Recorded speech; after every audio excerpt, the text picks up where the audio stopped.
नमस्कार दोस्तों, अनुष्ठान क्लास में आप सभी का बहुत बहुत स्वागत है।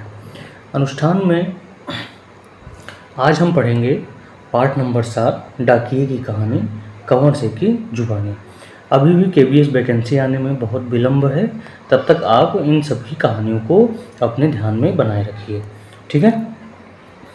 डाकिये की कहानी कंवर सिंह की जुबानी स्टार्ट करते हैं। तो ये कहानी शुरू होती है शिमला की माल रोड पर जनरल पोस्ट ऑफिस है, ठीक है। कहाँ पे? शिमला में। और शिमला की माल रोड पर है क्या? General post office. उसी पोस्ट ऑफिस के एक कमरे में डाक छाटने का काम चल रहा है, ठीक है। सुबह के 11:30 बजे हैं। खिड़की से गुनगुनी धूप छनकर आ रही है। इस धूप का मजा लेते हुए 2 पैकर और 3 महिलाएं डाकिया फटाफट डाक छाटने का काम कर रहे हैं। वहीं पर मैंने सरकार से पुरस्कार पाने वाले डाकिया कंवर सिंह से बात की। यही बातचीत आगे दी जा रही है।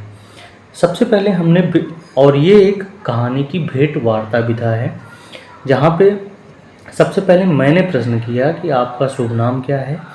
मेरा नाम कंवर सिंह है और मैं हिमाचल प्रदेश के शिमला जिले के नेरवा गांव का निवासी हूँ। मेरी उम्र 45 साल है। अच्छा, तो आपके परिवार में कौन कौन है और उनके बारे में कुछ बताइए। मेरे 4 बच्चे हैं। कितने बच्चे हैं? 4 बच्चे हैं। 3 लड़कियां और 1 लड़का। 2 लड़कियों की शादी हो चुकी है। मेरा एक और बेटा भी था। वह मेरे गांव में एक पहाड़ी से लकड़ियाँ लाते हुए गिर गया, जिससे उसकी मौत हो गई। अच्छा, तो आपके बेटे के साथ जो हुआ उसका हमें बहुत दुख है। आपके इलाके में इस तरह की घटनाएं क्या अक्सर होती हैं? जी, ऐसी घटनाओं का होना असाधारण नहीं है। यहाँ हर साल तिरछी ढलानों या ढाकों से घास काटते हुए कई औरतें गिरकर मर जाती हैं। फिर भी यहाँ ऐसे ही रास्तों पर चलना पड़ता है, क्योंकि दूसरे कोई रास्ते होते ही नहीं। हमारे गांव में अभी तक बस नहीं पहुँच पाती। हिमाचल में हजारों ऐसे गाँव हैं जहाँ पैदल चलकर ही पहुँच सकते हैं, ठीक है। फिर आपके बच्चे पढ़ने कैसे जाते होंगे? मेरे बच्चे गांव के स्कूल में पढ़ने जाते हैं। स्कूल लगभग 5 किलोमीटर दूर है। मेरी एक लड़की 10वीं तक पढ़ी है, दूसरी 12वीं तक। तीसरी लड़की 12वीं कक्षा में पढ़ रही है। बेटा 10वीं में पढ़ता है, ठीक है। अगला इंटरव्यू में पूछ रहा है कि आप जहाँ काम करते हैं वहाँ आपके अलावा और कौन कौन है? क्या आपको डाकिया ही कहकर बुलाते हैं? पहले मैं भारतीय डाक सेवा में ग्रामीण डाक सेवक था। अब मैं पैकर बन गया हूँ, पर हूँ वही नीली वर्दी वाला डाक सेवक। अच्छा, तो डाक सेवक को करना क्या क्या होता है? मुझे बहुत कुछ करना होता है। चिट्ठियाँ, रजिस्ट्री पत्र, पार्सल, बिल, बूढ़े लोगों की पेंशन आदि को छोड़ने गांव-गांव जाता हूँ। क्या यह सब अभी भी करना पड़ता है? क्योंकि अब तो सूचना और संदेश देने के बहुत से नए तरीके आ गए हैं। शहरों में भले ही यह संदेश देने के कई साधन आ गए हों, जैसे फ़ोन, मोबाइल, ईमेल वगैरह, लेकिन गांव में तो आज भी संदेश पहुंचाने का सबसे बड़ा जरिया डाक ही है। इसलिए गांव में लोग डाकिये का बड़ा आदर और सम्मान करते हैं। अपनी चिट्ठी आदि पाने के लिए डाकिये का इंतज़ार करते हैं। हमने सुना है कि हमारी डाक सेवा दुनिया की सबसे बड़ी डाक सेवा है। या भला कैसे? सुना तो आपने बिल्कुल ठीक है। हमारे देश की डाक सेवा आज भी दुनिया की सबसे बड़ी डाक सेवा है और सबसे सस्ती भी। केवल 5 रुपये में देश के किसी भी कोने में हम चिट्ठी भेज सकते हैं। पोस्ट कार्ड तो केवल 50 पैसे का ही, यानी 50 पैसे में भी हम देश के हर कोने में अपना संदेश भेज सकते हैं। अच्छा, तो आपको अपनी नौकरी में मज़ा तो बहुत आता होगा।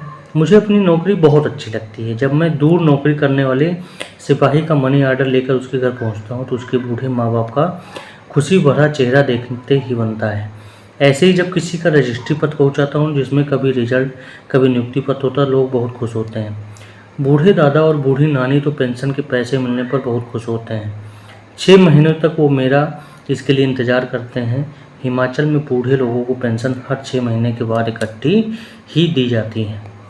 अच्छा, तो क्या आप शुरू से ही डाकघर में काम कर रहे हैं? शुरू में तो मैंने लाहौल स्पीति ज़िले के किब्बर गांव में 3 साल तक नौकरी की। यह हिमाचल का सबसे ऊंचा गांव है।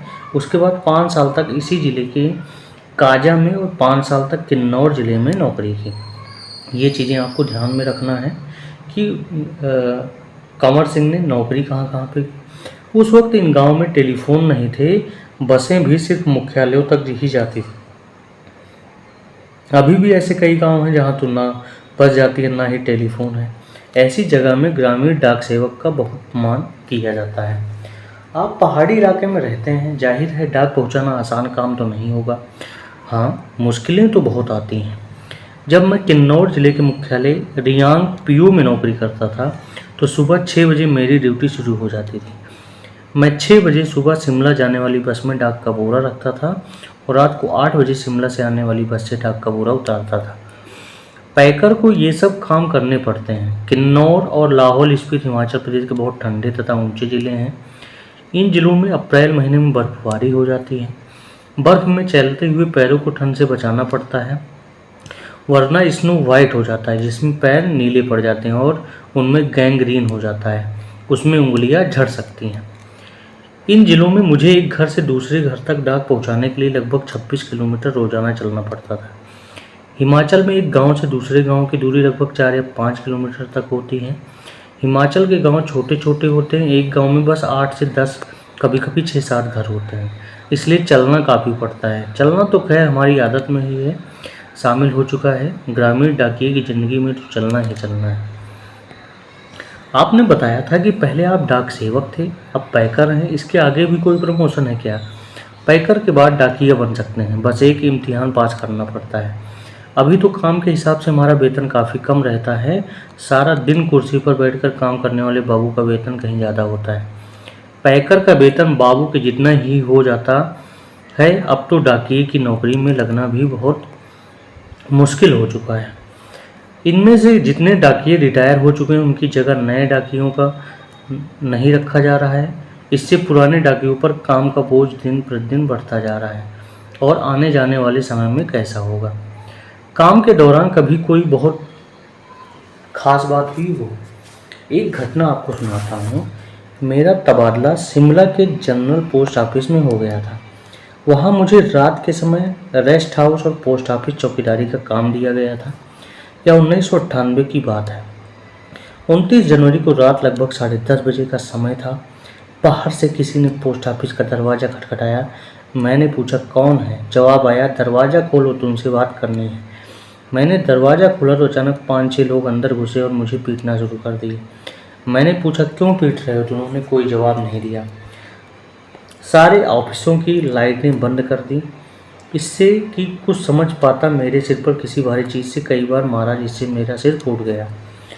मैं लगातार चिल्लाता रहा। इसके बाद मैं बेहोश हो गया, मुझे कुछ भी पता न चला। अगले दिन जब मुझे होश आया तो मैं शिमला के इंदिरा गांधी मेडिकल कॉलेज के अस्पताल में दाखिल था। सिर में भयंकर दर्द हो रहा था। उन दिनों मेरा 17 साल का बेटा मेरे साथ ही रहता था। उसी से पता चला कि मेरे चिल्लाने की आवाज़ सुनकर लड़का और ऑफिस के दूसरे लोग के नज़दीक ही रहते थे दरवाज़ों के शीशे तोड़कर अंदर आए और मुझे अस्पताल पहुंचाया। फिर मेरे सिर पर कई टाँके लगे थे, उनकी वजह से आज भी मेरी एक आंख से दिखाई नहीं थी।